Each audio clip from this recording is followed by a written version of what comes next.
আসসালামু আলাইকুম। আজ ২৮শে মার্চ ২০২৬ শনিবার। শুরু করছি চেঞ্জ টিভি প্রতিদিনের গল্প অনুষ্ঠান। দর্শক, আপনাদের সঙ্গে রয়েছি আমি আমিরুল মোমিনিন মানিক। শুরুতেই সংবাদ শিরোনাম। এবার নিজ দেশে পরাজয়ের মুখে নেতানিয়াহু। ইরানের জন্য সর্বাত্মক যুদ্ধে নামল হুথি ও হিজবুল্লাহ। নেপালের প্রেসিডেন্টকে জেলে ভরল নতুন সরকার। দর্শক, শুরুতেই ইরান যুক্তরাষ্ট্র যুদ্ধ পরিস্থিতির খবর। ইরানকে কেন্দ্র করে যুদ্ধ পরিস্থিতি কাজে লাগিয়ে রাজনৈতিক সুবিধা নেওয়ার পরিকল্পনা করেছিলেন ইসরায়েলের নিপীড়ক প্রধানমন্ত্রী বেনিয়ামিন নেতানিয়াহু।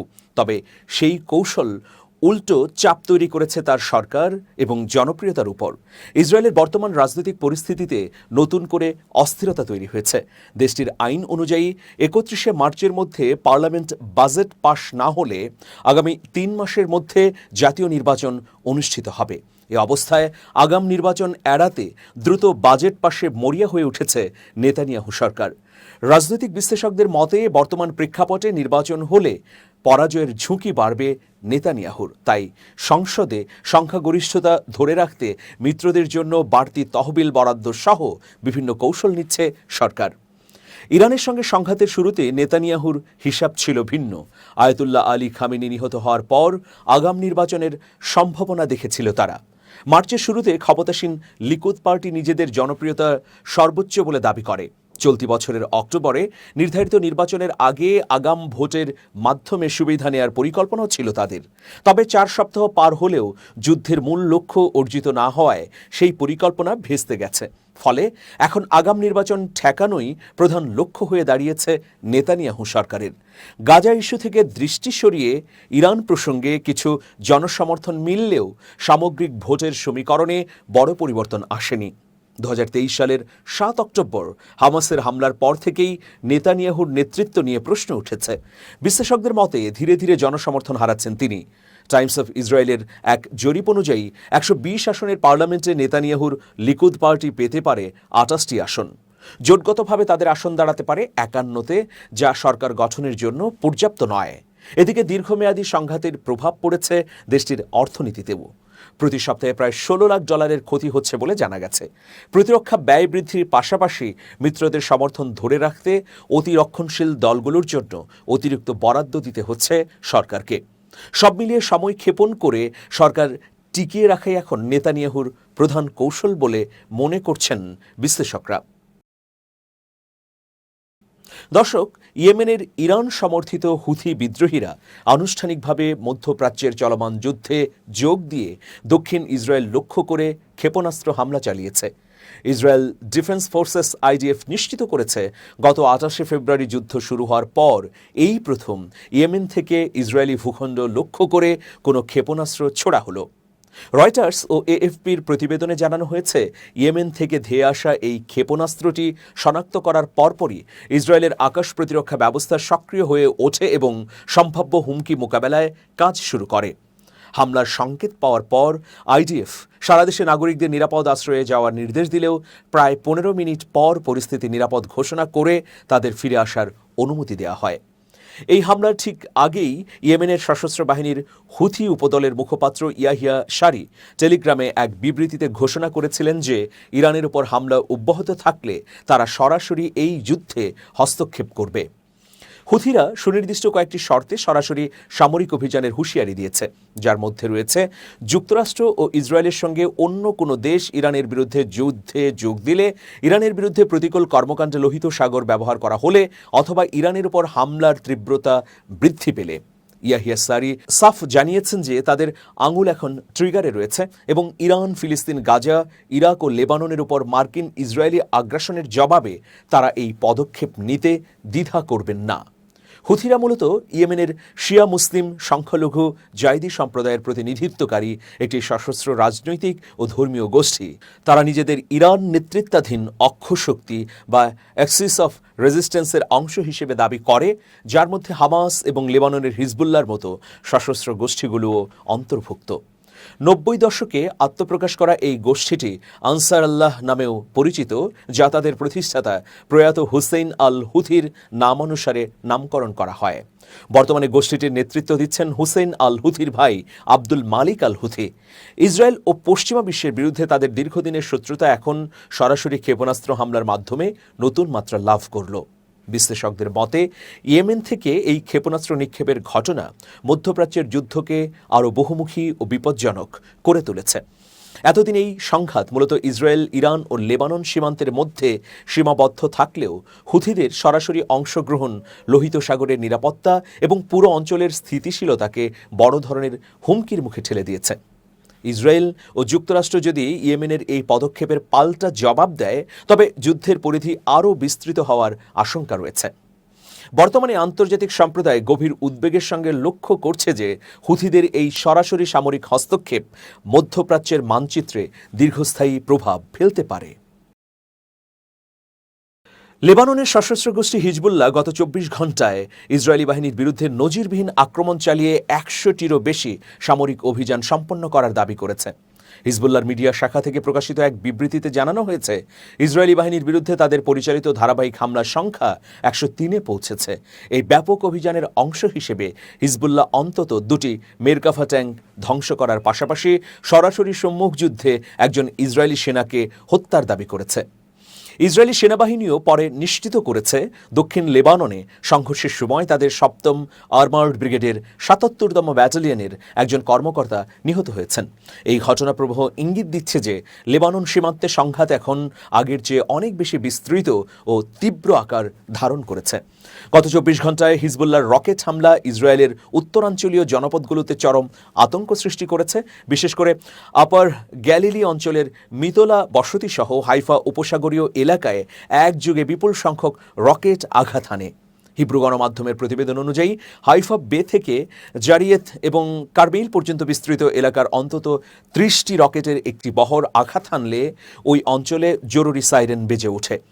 ইসরায়েলি সামরিক সূত্রগুলো এই আক্রমণকে যুদ্ধ শুরুর পর থেকে সবচেয়ে তীব্র হামলাগুলোর একটি হিসেবে অভিহিত করেছে। রকেট হামলার পাশাপাশি হিজবুল্লাহ ড্রোন এবং নির্ভুল ক্ষেপণাস্ত্র ব্যবহার করে তাদের আক্রমণাত্মক অবস্থান আরও শক্তিশালী করেছে। গোষ্ঠীটি দাবি করেছে যে তারা নির্দিষ্ট লক্ষ্যবস্তু নির্ধারণ করে ইসরায়েলের গুরুত্বপূর্ণ সামরিক স্থাপনাগুলোর উপর হামলা জোরদার করেছে। এর মধ্যে অ্যাক্রি শহরের পূর্বে অবস্থিত এলিয়াকিম ও টিফিন ঘাঁটি এবং হাইফা শহরের জেভ এয়ার ডিফেন্স ঘাঁটিতে অত্যন্ত নিখুঁতভাবে ক্ষেপণাস্ত্র হামলা চালানো হয়েছে। এছাড়া সীমান্তবর্তী কান্তারা উচ্চভূমি এবং মোহাইসিবাদ এলাকায় ইসরায়েলি সাঁজোয়াজানের ওপর আক্রমণ চালিয়ে আরও একটি মেরকাফা ট্যাঙ্ক অকেজো করে দেওয়া হয়। নাকোয়া এলাকার ইসরায়েলি সেনাদের সঙ্গে অন্তত কাছাকাছি দূরত্বে সরাসরি সংঘর্ষের খবর পাওয়া গেছে, যেখানে হিজবুল্লাহ ড্রোন হামলা চালিয়ে প্রতিপক্ষকে ব্যতিব্যস্ত করে রাখে। পরিস্থিতি নিয়ন্ত্রণে আনতে ইসরায়েলি বাহিনী সীমান্তে অতিরিক্ত সেনা মোতায়েনের জরুরি অনুরোধ জানিয়েছে।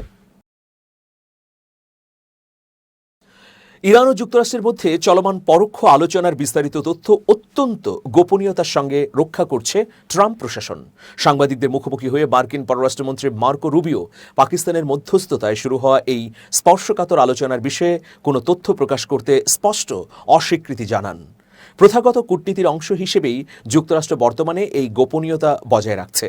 মূলত আলোচনার টেবিলে নিজেদের অবস্থান ছাড় বা অনমনীয়তার বিষয়গুলো জনসম্মুখে আনলে অন্য পক্ষ সংক্ষুব্ধ হতে পারে এবং একটি চূড়ান্ত চুক্তিতে পৌঁছানোর পথ বাধাগ্রস্ত হতে পারে, এমন আশঙ্কায় কোনো মন্তব্য করা থেকে বিরত থাকছেন শীর্ষ কর্মকর্তারা। ট্রাম্প প্রশাসন এখন আনুষ্ঠানিকভাবে স্বীকার করছে যে ইরান ও ইসরায়েলের মধ্যে চলমান উত্তপ্ত পরিস্থিতি বা কথিত যুক্তরাষ্ট্র ইসরায়েল বনাম ইরান যুদ্ধ বন্ধের লক্ষ্যেই পাকিস্তানের মাধ্যমে এই পরোক্ষ আলোচনা চালাচ্ছে। তবে আলোচনার সুনির্দিষ্ট ইস্যু বা অগ্রগতির বিষয়ে প্রশাসনের এই কঠোর গোপনীয়তা বজায় রাখার কৌশলটি ইঙ্গিত দিচ্ছে যে ওয়াশিংটন কোনোভাবেই এই শান্তি প্রক্রিয়াকে ঝুঁকিতে ফেলতে চায় না।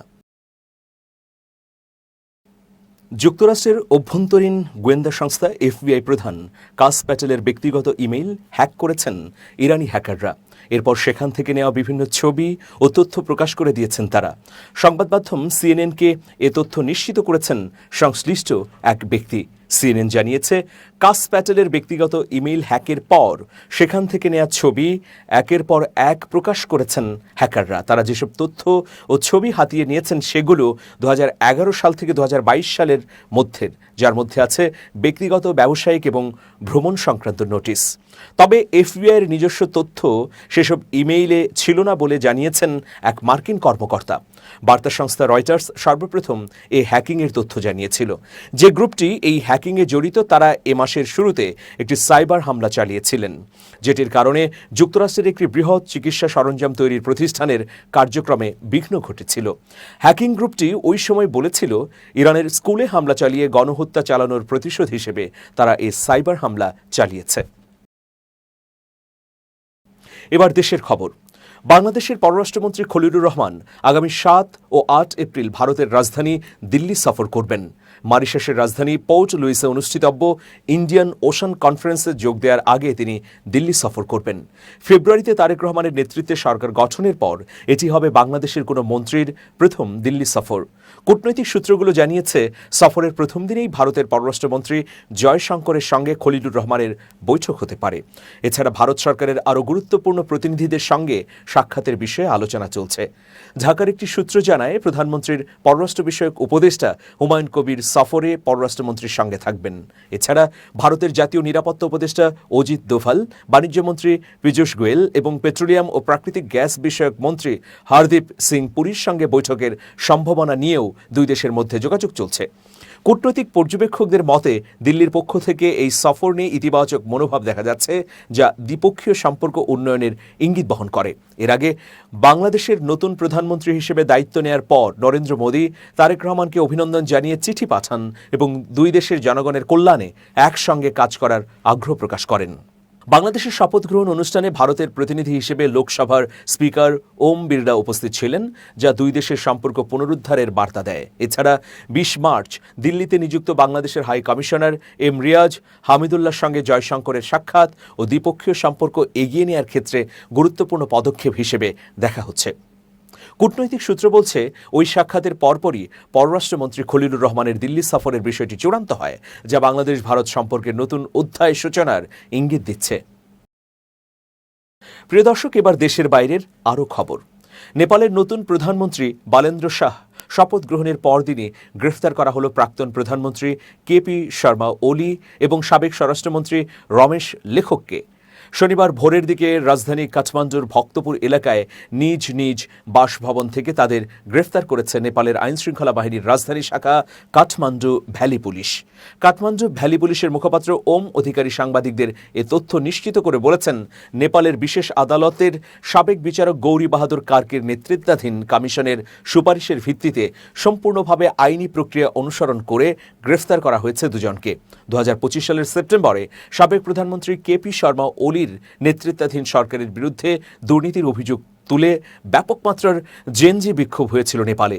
বিক্ষোভ দমনে আইনশৃঙ্খলা বাহিনীকে কঠোর ভূমিকায় নামার নির্দেশ দেন প্রধানমন্ত্রী ওলি। সে সময় নেপালের স্বরাষ্ট্রমন্ত্রী ছিলেন রমেশ লেখক। সেপ্টেম্বরের বিক্ষোভে জনতার সঙ্গে ব্যাপক সংঘাত হয় আইনশৃঙ্খলা বাহিনীর। সংঘর্ষের সবচেয়ে তীব্র হয়ে উঠেছিল 8 ও 9 সেপ্টেম্বর। এই দুদিনে নেপালে নিহত হন কমপক্ষে 70 জন। এই নিহতদের মধ্যে 19 জন ছিলেন আন্দোলনকারী। জনতার ব্যাপক বিক্ষোভ সামাল দিতে ব্যর্থ হয়ে গত 11 সেপ্টেম্বর পদত্যাগ করেন কেপি শর্মা ওলি।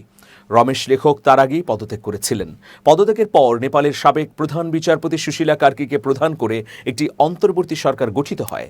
সেই সরকারের অধীনে জনবিক্ষোভ ও অভ্যুত্থান তদন্তে সাবেক বিশেষ জজ গৌরী বাহাদুর কার্কিকে প্রধান করে একটি কমিশনও গঠন করা হয়। গত 5 মার্চ সাধারণ নির্বাচন অনুষ্ঠিত করার মাধ্যমে বিদায় নিয়েছে নেপালের অন্তর্বর্তী সরকার। নির্বাচনে জয়ী হয়ে নেপালের নতুন প্রধানমন্ত্রী হয়েছেন বালেন্দ্র শাহ, যিনি বালেন শাহ নামেও পরিচিত। বালেন নেপালের ইতিহাসে সর্বকনিষ্ঠ প্রধানমন্ত্রী। তার বয়স 35 বছর এবং তিনি নেপালি রাজনৈতিক দল রাষ্ট্রীয় স্বতন্ত্র পার্টির নেতা। কেপি শর্মা ওলি এবং রমেশ লেখক গ্রেপ্তার হওয়ার পর সামাজিক যোগাযোগ মাধ্যম এক্সে পোস্ট করা এক বার্তায় বালেন শাহের নেতৃত্বাধীন সরকারের স্বরাষ্ট্রমন্ত্রী সুদান গুরং বলেছেন, এটা কোনো প্রতিশোধ নয়, বরং প্রতিশ্রুতির বাস্তবায়ন। আমরা ন্যায় বিচারের প্রতিশ্রুতি দিয়েছিলাম এবং তার বাস্তবায়ন শুরু হয়েছে। কেউই আইনের ঊর্ধ্বে নয়। প্রিয় দর্শক, শেষ করছি চেঞ্জ টিভির প্রতিদিনের গল্প অনুষ্ঠান। changetv.press বাংলাদেশের ইউটিউব জার্নালিজমের অগ্রদূত।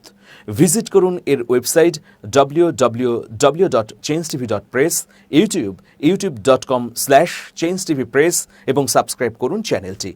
নিয়মিত লাইক, কমেন্ট এবং শেয়ার করে আপডেট রাখুন নিজেকে। ভালো থাকুন, নিরাপদে থাকুন। শুভেচ্ছা নিরন্তর। changetv.press, এক ফোঁটা হলুদও নেই।